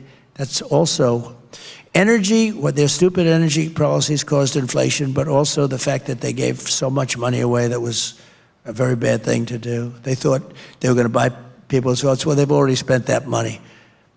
And they paid for it, actually, more so because of the cost of inflation for them. Over the past 4 years, Kamala's inflation catastrophe has cost the typical family $29,000 in price hikes. So inflation has cost them $29,000. New and used car prices are up over 29%. Average interest rates for new cars has doubled and tripled and quadrupled. Meanwhile, repair and maintenance costs are up 32%. Car parts are up 22%. Car insurance premiums, what's going on with that? Some places it's up 100%. And the cost of gasoline is up 62%. By driving up prices and interest rates, Kamala's inflation disaster sent car payments way up and car sales way down. Your numbers are terrible, by the way. For the first time ever, the all-in cost of car ownership is now over $1,000 a month. Never been anywhere near that. More than 20% of the median worker's wage just to have an average car. This is a catastrophe for the American dream and a dire crisis for American automakers. One of my top priorities will be to quickly defeat inflation and make America affordable again. We will quickly defeat it. We have to bring down prices. I will cut taxes, slash regulations, curb wasteful spending, and unleash energy production. It'll all happen very quickly. This will rapidly drive prices down, lower interest rates, and put more money into the pockets of American consumers. It'll also bring your grocery bill way down. I have more complaints on grocery. The word grocery, you know, it's sort of simple word, but it sort of means like everything you eat. The stomach is speaking. It always does. And I have more complaints about that. Bacon and things going up, double, triple, quadruple. As part of this effort, I will pass major tax cuts for workers, including no tax on tips, no tax on overtime, and no tax on Social Security benefits for our seniors.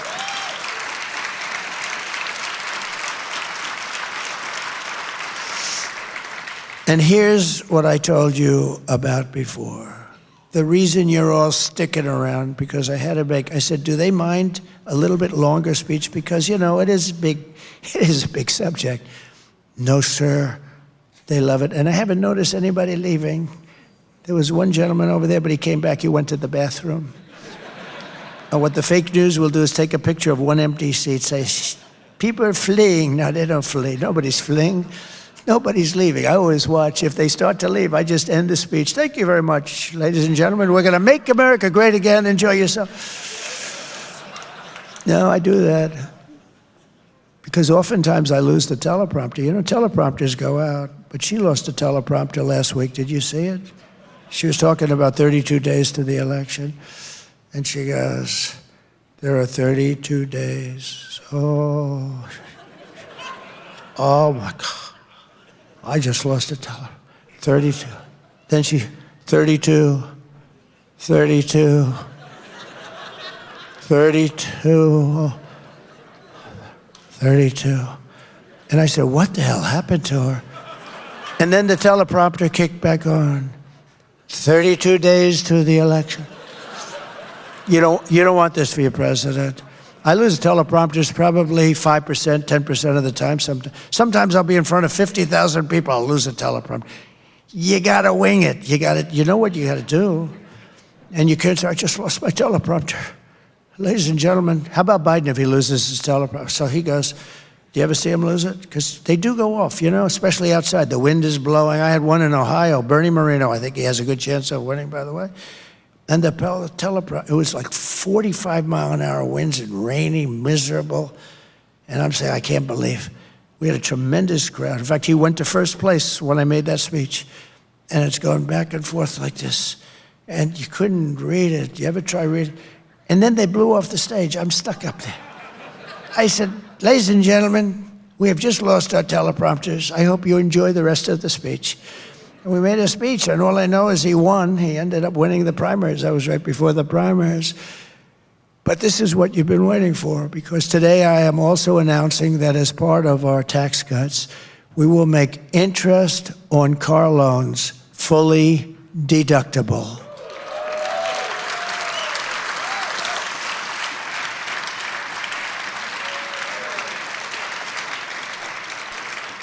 So a lot of you people are in the car industry, actually. I met a lot of them backstage. What do you do? I'm in the car industry. But a lot of them, and I told him about it. He's a very knowledgeable person. He said, here's a guy, he's done it all his life. He's sitting right over there. I don't want to embarrass him. But he said, where did you come up with that idea? That's the coolest thing. It's like the paperclip again, right? It's like the paperclip. Somebody comes up with a paperclip and everybody says, why the hell didn't I think of that, right?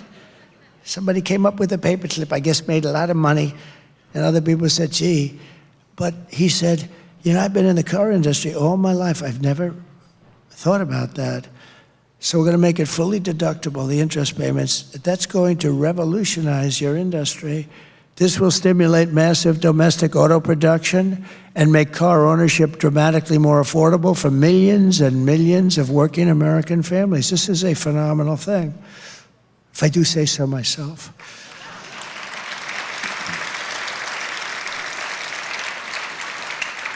Who likes that idea? Isn't that great?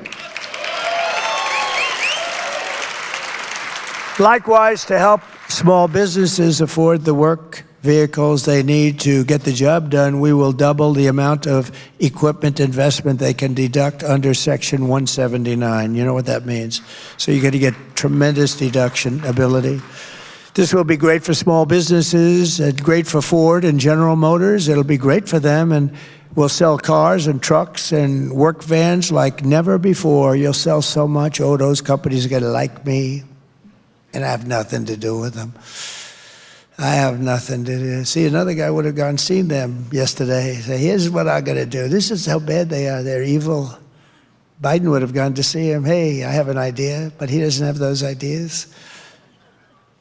Well, Hunter gets $500,000 a painting, and he can't paint. He can't paint worth a damn, right? So that's worse. That's much worse.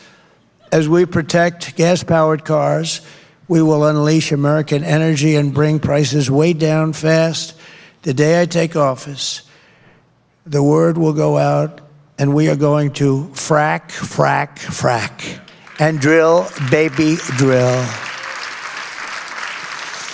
And Kamala Harris, she's been against fossil fuels all her life. She has no idea why. She has no idea. But she's been against, somebody told her. But Kamala Harris is doing the exact opposite. She's waging war on American energy, and she's imposed a natural gas export ban that I talked about with you before that's currently in effect, and she is right now shutting down power plants all across our country, ruining our country, ruining our electricity pricing and our grid. She's destroying our grid. Prices will soar by more than 100%. driving us into third world status, even as she forces us to only buy electric cars. Think of it. We don't have electricity. In California, you have brownouts and blackouts every week. And blackouts, I mean, the place is stone cold, broke, no electricity. And this idiot governor over there that I had to deal with that is really, I don't know if he's really for real. So you have blackouts, brownouts all the time, and now he wants to go 100% electric cars. And then if somebody wants to build some kind of a plant to make electricity, he'll make it impossible for the get. What are they doing? They're destroying our country. They're destroying our country. If this continues, all Michigan manufacturing will be dead in absolutely no time. You won't have any manufacturing because as that industry goes and as the energy goes, there goes your businesses. As president, my policy will be to maximum. It's going to be maximum energy production to achieve low prices and make the United States into a manufacturer. I want to be a manufacturing powerhouse. We're going to be more powerful than ever before. You know, AI is a new industry, and it's a very big one. And I don't know, it's got some interesting difficulties, but China wants it, and other countries want it, and we've got to be there. But you know, in order to be able to compete with China or compete even with anybody with AI, we have to make double the electricity that we have right now. So take all of the electricity we have to double it up just for that one very big industry. It's going to be very big, but it needs unbelievable amounts of electricity. I will cut the price of energy and electricity in half. Ready? 12 months from January 20th, I take office on January 20th, your electric bill, including cars, air conditioners, heating, everything, your total electric bill will be 50% less. We're going to cut it in half. And we have it. We have the power to do it because we have it. We don't need ships. We don't need long train. We have everything. We're going to have to build some pipelines because we can't transport it. But that's easy to do, and that's safer than trains. But we're going to get this done, and you're going to have, within 1 year, think of it, within 1 year, you're going to have electric bills and energy bills and your gasoline for your car. It's going to be 50% cheaper than it is right now. That's a big thing. That's a big thing. But we will seriously expedite our environmental approvals. I will expedite them. If I have to, I'll just approve them because they use that. You know, they use the environmental approvals to stop progress and quickly double our electricity capacity, and we're going to have it doubled and tripled. This will drive down inflation and make America and Michigan the best place on earth to build a factory. And finally, as we bring back our economy and our auto industry, and you're going to see an industry that's going to come back so fast. They all want to be here. But the laws and the regulations and the tremendous crazy taxes and the competition with other countries made it impossible. I will continue my first-term efforts to protect America from the threat of Chinese automobiles. I will stop Chinese and other countries produced automobile and autonomous vehicles. Do you like autonomous? Does anybody like an autonomous vehicle? You know what that is, right? When you see a car driving along. Some people do, I don't know. It's a little concerning to me, but the autonomous vehicles, we're going to stop from operating on American roads. Remember this, I will close the loopholes under Biden and Harris that are beginning to allow Chinese vehicles to creep into American streets. They're destroying Europe. Europe's car industry is being just decimated. This is not just a matter of economic security, it's a matter of national security. We have to have a car industry. And you know, that can be swapped in wars, that can be swapped and make other things. I mean, there's so many reasons you have to keep it. Second World War. Do you know, we built, in the Second World War, we built a ship a day. Nobody can even believe it. Today, we practically don't build a ship a year. We used to build the Second World War. We built a ship a day, freighters and things, but a ship a day. And today, it's not, it's crazy. We're going to get it back to a position where we can do things like that. This is how we will bring back our auto parts and bring back our manufacturing and unlock the destiny of the great state of Michigan. Michigan's going to be your biggest beneficiary for this. We're going to put America workers first, America's jobs first, American cars first, America factories first, and we're going to put the American people first. It's the first time in a long time you've heard that. From commerce to labor to FEMA. Boy, oh boy, have they been treated badly, the people of North Carolina and other states, Georgia a little bit. You get some governors that did a great job, but boy, the federal government let you down. I will work for Americans and only for Americans. I want to work for Americans. America first. It's a very simple policy, America first.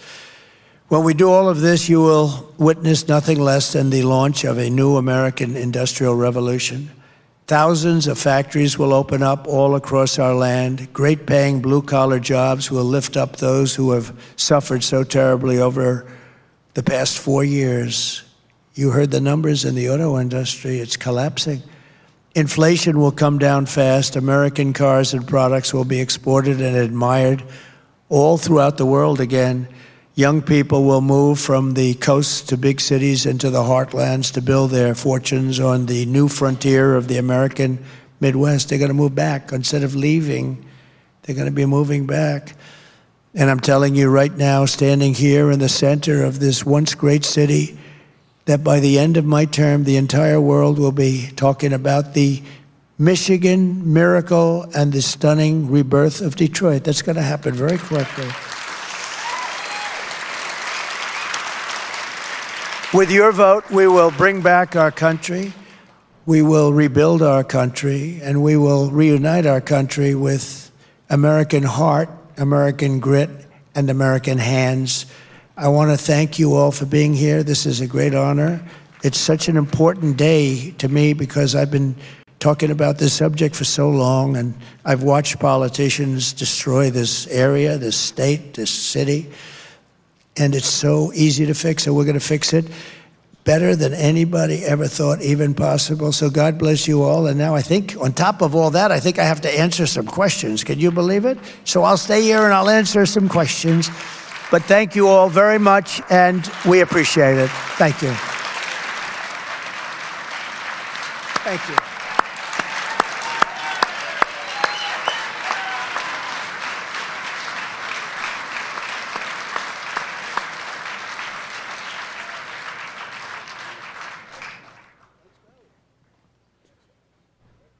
Can you believe this? Well, that was a tremendous amount of information that you've given to us, and we'll see that the questions, you've really answered most of them already. I think so. I mean, you've really done a great job. And so what I thought I would do is to jump to a couple personal questions. The first one that I've always been intrigued with, you have an enormous amount of energy. I haven't seen anybody like you in my lifetime that keep on going and going and going, in spite of sometimes some rather negative responses and forces here in our country. How do you do it? Like a bullet to the ear. So I had parents that were great. It's you have good parents, you sort of, I believe in that theory, it helps. But I have two parents that were energetic. They lived for a long time. They were around for a long time. They were great people, but my father had tremendous energy, and my mother did too. And it's a little bit that, I think, more than anything else. And I enjoy what I do, and I love this, despite I could be right now in the most beautiful ocean on the sand, exposing my really beautiful body, so beautiful, to the sun and the surf. Skin cancer, right? To the sun and the surf all over the world. And or I could be in Detroit with you, and I'd rather be in Detroit with you, okay? That's great. Thanks. You know, we've known each other for a while, and I know your children and I have been just enormously impressed with their values, their lifestyles, and you did a great job raising them.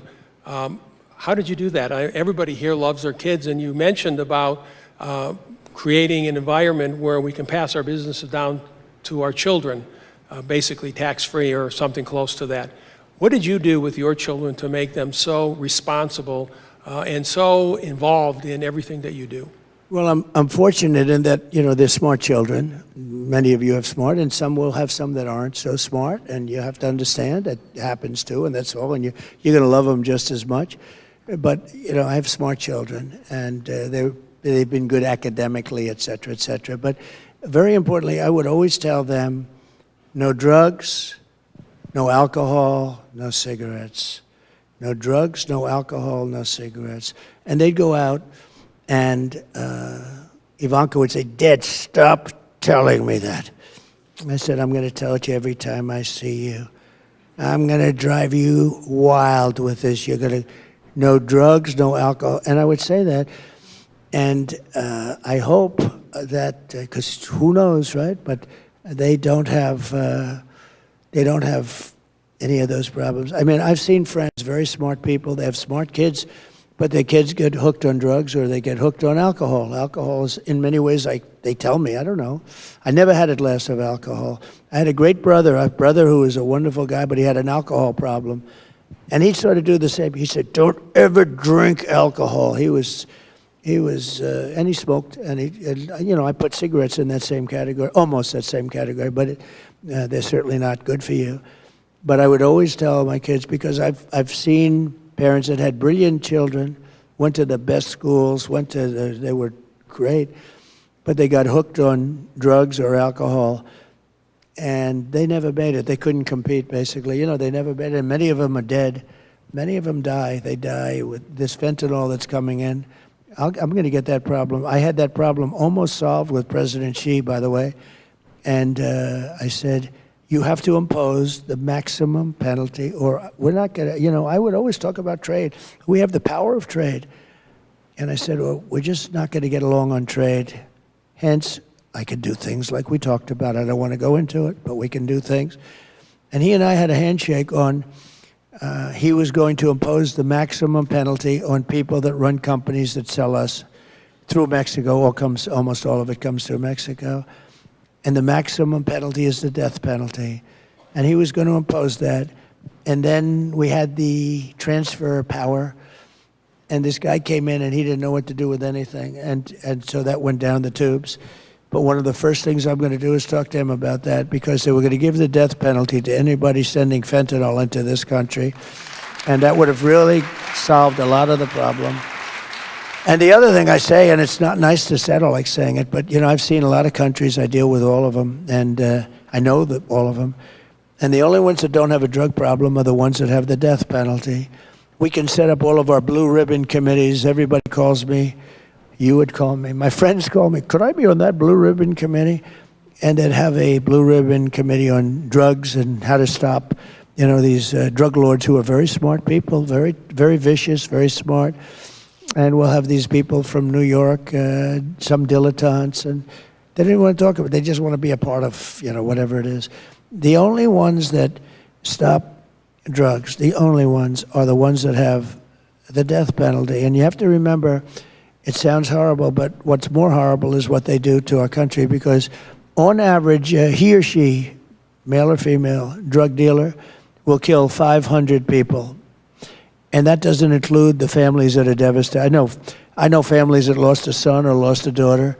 They've never been the same. I mean, they're like different people. You talk to them, and they're just, years later, I say, has it gotten better? No, it's gotten worse, they tell me. And there's nothing worse than that, and nothing worse than that. And it's because of drugs. It's because if maybe it's too much for the American people to go with, but I will say this, the only countries that solve their drug problem, China, I went to President Xi, I said, so, first time I met him, I said, do you have a drug problem? No. 1.4 billion people. And why don't you have a drug problem? He says, death penalty, quick trial. What's a quick trial? The dealer is immediately put on trial. They don't have 9 years of legal and then another 9 years of appeals, 22 years later, and then they're released. No, this is, they don't play games, and, it's a tough deal. But he said, quick trial. I said, what is quick trial? Immediate trial. And you know what the drug dealers do? They say, hey, let's get the hell out of here fast. They don't play games. They don't play games. They even send the bullet to the family, and they make them pay for the bullet. They make them pay for the bullet.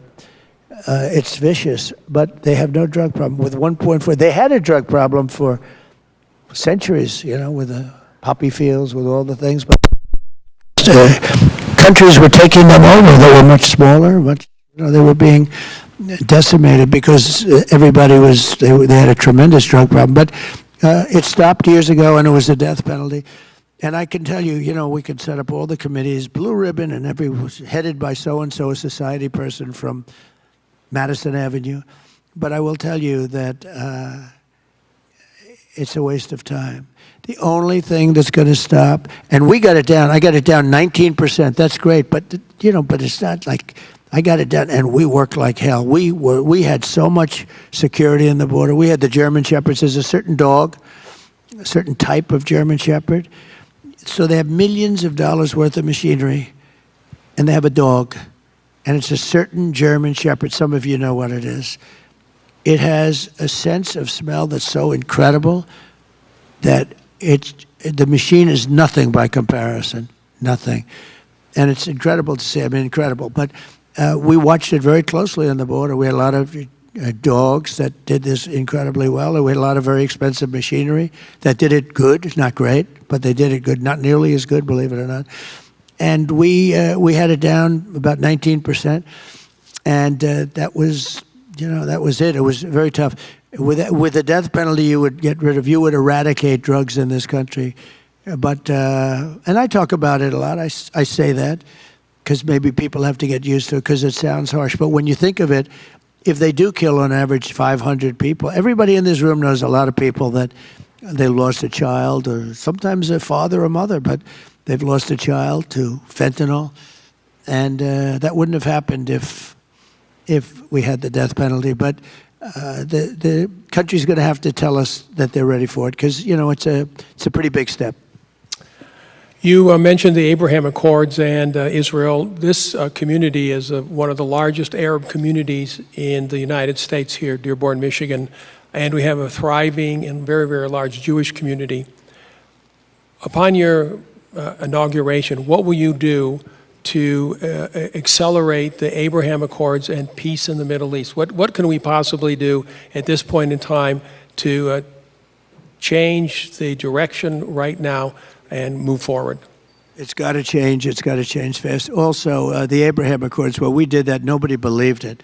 We had 4 very important countries early on, and we would have had all of them in.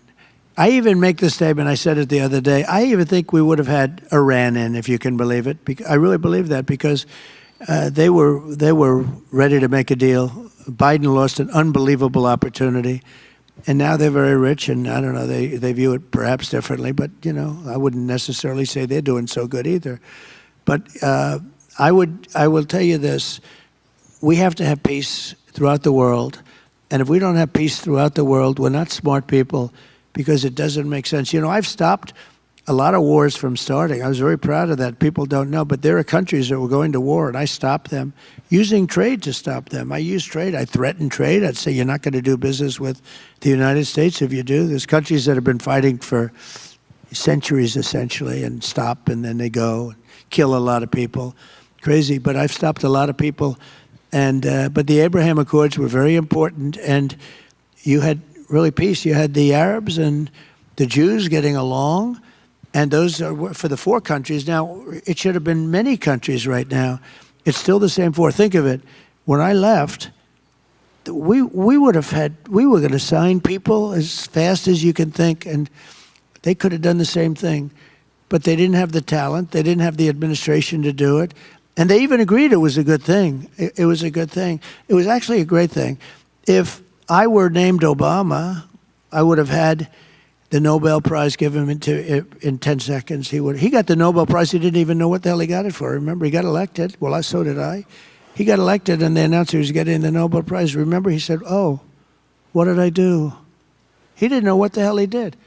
He got the Nobel Prize for doing nothing, for getting elected. But I got elected too. And, if I think of that, we did something, the Abraham Accords, unprecedented. Nobody thought it was possible. And I'm not saying want or not. I'm just saying if it was anybody else, liberal, Democrat, they would have had it before the damn thing was even signed, So there has to be fairness, and I don't care, but I'm not looking for it. I'm not politicking for it. I'm just saying that there's a lot of unfairness in this world, and I think when you do things, you should really be. You can have peace in the Middle East. You can get along. This was a start. This would have been so important if you could have had almost all of the countries, and maybe even Iran. I mean, Iran would be the outlier, but maybe even Iran at a certain point. I really believe I could have gotten them all, including Iran. And Iran, everybody would have been happy. You would have had peace in the Middle East. And you would have had the Arabs getting along with the Jews and the Jews getting along with everyone else. It would have been so beautiful.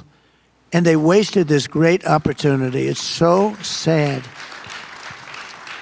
So we have time for one final question, and it's a DEC tradition. We have many young adults and students in the audience today, and so I want to end with this final question.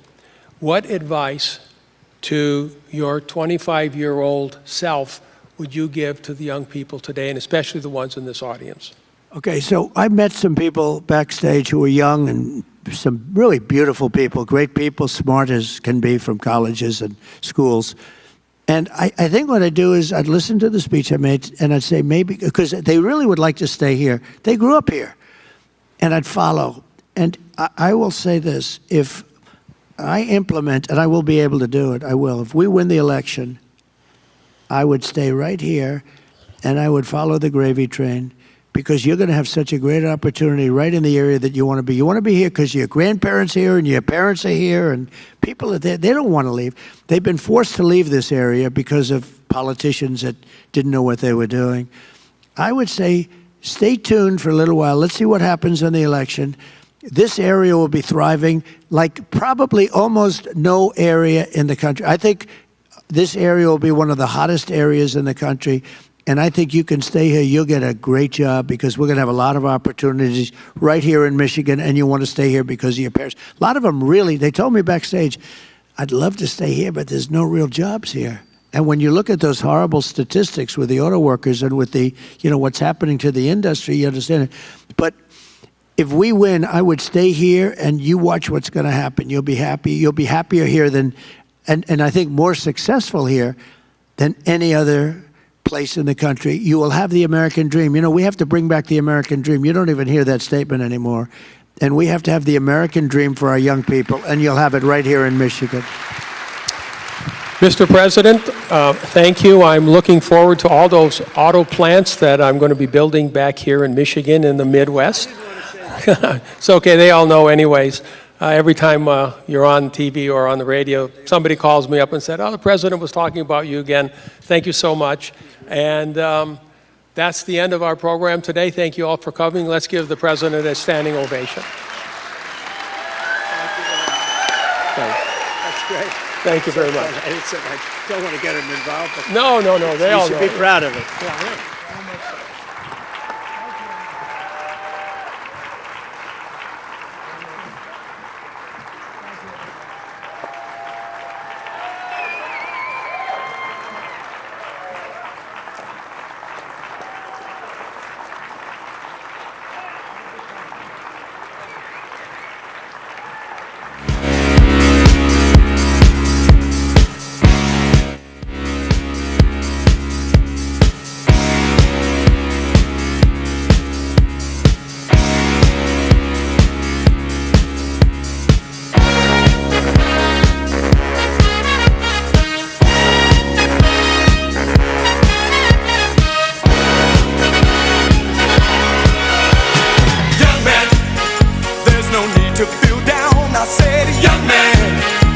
Yourself off the ground, I said.